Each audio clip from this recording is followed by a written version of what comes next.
وہ کہنے لگے اگر حدیث میں دکھا دو کہ نبی کی زبان مبارک پر علی ولی اللہ کا کلمہ جاری ہوا، کبھی سرکار نے یہ ترکیب بھی بولی ہو، عربی زبان کا یہ جملہ علی ولی اللہ، اگر نبی کی زبان مبارک پر یہ جملہ آیا ہو میں شیعہ ہو جاؤں گا۔ تو ہمارے ایک عالم دین نے جناب عبداللہ جروار صاحب نے، ابھی زندہ ہیں، بزرگ ہیں، انہوں نے روڑی میں مناظرہ قبول کیا، روڑی میں مناظرہ ہوا، اور اہل سنت کی کتاب ہے، بچے نام نوٹ کریں، فرائض السمتین، علامہ الجوینی کی کتاب، سینکڑوں سال پرانے سنی محدث، سنی عالم دین، ہمارے عزیز، ہمارے بھائیوں کے عالم دین۔ سنی ہمارے بھائی نہیں ہیں، سنی ہماری جان ہے۔ آیت اللہ سیستانی فرماتے ہیں سنیوں کو بھائی نہیں بولو، سنیوں کو اپنی جان بولو۔ صلوات پڑھ لیں ذرا محمد و آل محمد پر۔ اللہ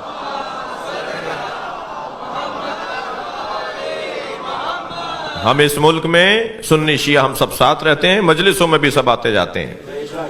اس وقت بھی مجھے معلوم ہے کہ ایک تعداد اہل سنت کی مجلس میں آئی ہوئی ہے، اور ہم یہ شیعوں کی ملکیت تو نہیں ہے کہ شیعہ کے علاوہ کوئی اور نہیں آئے گا۔ عزاداری امام حسین کی عزاداری شیعوں کی ملکیت نہیں ہے، امام حسین کی عزاداری شیعوں کی ملکیت نہیں ہے، شیعہ مالک نہیں ہے عزاداری کے، شیعہ امام حسین کی عزاداری کے نوکر ہیں، اور نوکروں کو اپنی اوقات میں رہنا چاہیے، مالک کے مہمانوں کا خیال کرنا چاہیے۔ جو بھی فرش عزائے حسین پہ آ کے بیٹھا ہے وہ امام حسین کا مہمان ہے، اور مہمان کا خیال رکھنا میزبان کے نوکروں کا کام ہے۔ تو ہمارا کام ہے کوئی سنی آ کے بیٹھے اس کا زیادہ خیال کیجئے گا۔ ایک جوان ہے وہ تشیع کی طرف راغب ہو رہا ہے، سمجھ رہا ہے، پڑھ رہا ہے، نام بھی اس کا ابو ہریرہ ہے، جی وہ آتا ہے بابل میں، تم جانتے ہو۔ تو وہ کہنے لگا کہ میں پچھلے سال مشی میں گیا، مشی اور مشی یہ لفظ صحیح کیجئے، مشی لفظ ہے، صلوات پڑھیں ذرا محمد بھائی، اللہم صلی علی۔ تو وہ کہنے لگا کہ میں مشی میں اپنے شیعہ دوستوں کے ساتھ جا رہا تھا، تو ایک جگہ ایک شوارما تقسیم ہو رہا تھا، اور ایک لبنانی جو ہے وہ بانٹ رہا تھا تبرک، جگہ جگہ تبرک تقسیم ہو رہا ہوتا ہے، آپ گئے ہیں۔ تو کہنے لگا میرا دل کر رہا تھا یہ کھاؤں، مگر رش اتنا تھا کہ میرا مجال ہی نہیں تھی، کہ اور ہمیں آگے بھی بڑھنا تھا، ہمارا قافلہ، ہمارا گروپ آگے نکل جاتا۔ تو میں نے اپنے دوست سے کہا کہ کیا کروں، یہ تو مجھے نہیں مل سکے گا، یہاں تو بڑا رش ہے۔ تو وہ کہنے لگا، میرے دوست نے مجھے کہا کہ دور سے کھڑے ہو کے کہا انا سنی۔ پہلے تو اس نے کہا بھائی کیوں، مجھے کیا، کہنے لگا نہیں کچھ نہیں ہوگا، تم کر کے دیکھو۔ کہنے لگا دور سے ہی اس نے آواز دے کر کہا، وہ کہتا ہے میں نے آواز دے کر کہا انا سنی۔ تو وہ جو لبنانی جو بانٹ رہا تھا تبرک، وہ کہنے لگا وہ اس تخت پہ کھڑا ہوتا ہے کسی چبوترے پہ، کسی بلند جگہ پہ، وہاں سے وہ اتر کر آیا اور کہا پہلے تمہیں دوں گا۔ تو اگر کبھی ہمارے مجلس میں کوئی غیر شیعہ آ کے بیٹھے تو میں اپنے جوانوں سے گزارش کر رہا ہوں، نیاز آپ بعد میں کھا لیجئے گا، اسے پہلے کھلائیے، اس کا خیال پہلے کیجئے۔ اچھا یہ کوئی کارنامہ نہیں ہے کہ خود بنائی خود کھا لی، کارنامہ تو یہ ہے کہ آپ انہیں کھلائیں جو نہیں کھاتے۔ پڑوس میں بھی بھیجیے، امام بارگاہ کی 4-6 گلیاں جتنی بھی ہیں نا، سارے امام بارگاہ کے پڑوسی ہیں، تو نیاز بھیجیے، اگر لوٹا دیں تو ناراض نہ ہو، دوبارہ بھیجیے گا، دوبارہ بھی لوٹا دیں تو ناراض نہ ہو، اس لیے کہ یہ آپ کا اور اس کا مسئلہ نہیں ہے، اس کا اور حسین کا مسئلہ ہے۔ مولا خوب جانتے ہیں کہ کیسے اپنے چاہنے والوں میں اضافہ کرنا ہے۔ مجھے تو نہیں لگتا کہ تیسری دفعہ سے زیادہ مسئلہ بنے گا، اب تیسری دفعہ ان کے یہاں سے نیاز آئے گی، ہم بھی نیاز کرتے ہیں۔ اتنی سی ٹیبلٹ میرے سر کا درد دور کر دیتی ہے، حسین کی نیاز اثر نہیں کرے گی؟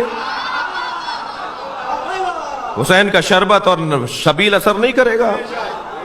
ان ساری چیزوں کے اثرات ہیں، یہ جو حلق سے اترتا ہے نا، پانی ہو یا شربت ہو یا لقمہ ہو، اس کے اثرات ہیں، اس کے اپنے اثرات ہیں۔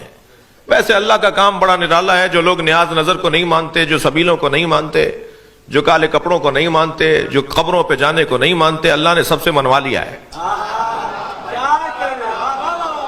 جو مزارات پہ جانے کو بدعت کہتے ہیں، وہ خانہ کعبہ کے ساتھ حتیم کا طواف بھی کرتے ہیں۔ وہ ناٹی سی دیوار، چھوٹی سی دیوار جہاں پر نالا گرتا ہے، حتیم، اس کا طواف بھی واجب ہے۔ کوئی شارٹ کٹ مار کے کعبے کا طواف کر لے اور اسے چھوڑ دے اس کا عمرہ باطل ہے، اس کا حج باطل ہے. اس چھوٹی دیوار کا طواف بھی کرنا ہے، وہ کعبہ تو نہیں ہے، وہ حضرت ہاجرہ اور حضرت اسماعیل کی قبر ہے. تم نہیں مانو، میں طواف کرواؤں گا. جو سبیلوں کو نہیں مانتے وہ زمزم لالا کے بانٹتے ضرور ہیں. یہ نہ مانے میں منواؤں گا. جی توجہ کر لیا آپ نے؟ تو مجھے اور آپ کو بڑے پیار سے محبت سے یہ چھوٹی چھوٹی باتیں ہیں، لیکن ان کی طرف توجہ کی ضرورت ہے. کہنے لگے جی میں شیعہ ہو جاؤں گا اگر علی ولی اللہ دکھا دیا. تو ہمارے عالم نے دکھا دیا، اور اس کتاب کے اندر لکھا ہے کہ جب نبی معراج پہ تشریف لے گئے تو جنت کے 8 دروازوں پر، دوزخ کے 7 دروازے ہیں، جنت کے 8 دروازے ہیں. اللہ نے دوزخ کا دروازہ کم رکھا ہے، وہ نہیں چاہتا کہ وہ دوزخ میں جائے. دوزخ کا دروازہ کم رکھا ہے، جنت کو بڑا رکھا ہے، وہ جنت میں جانا دیکھنا چاہتا ہے. تو جنت کے 8 دروازوں پر لکھا ہوا ہے لا الہ الا اللہ محمد الرسول اللہ علی ولی اللہ. یہی کلمہ جو آپ پڑھتے ہیں نا. ایک سنی بھائی مجھ سے کہنے لگے، میری جان میری عزیز مجھ سے کہنے لگے کہ آپ نے کلمہ بڑھا دیا. میں نے کہا نہیں، ہم نے کلمہ بڑھایا نہیں، آپ نے گھٹا دیا. ایک کتاب تو نہیں ہے جس میں علی ولی اللہ تک کلمہ نبی نے پڑھا ہے، نبی نے پڑھ کر بتایا ہے، نبی نے بتایا ہے کہ یہ الفاظ ایسے بولو. توجہ کر رہے ہیں آپ؟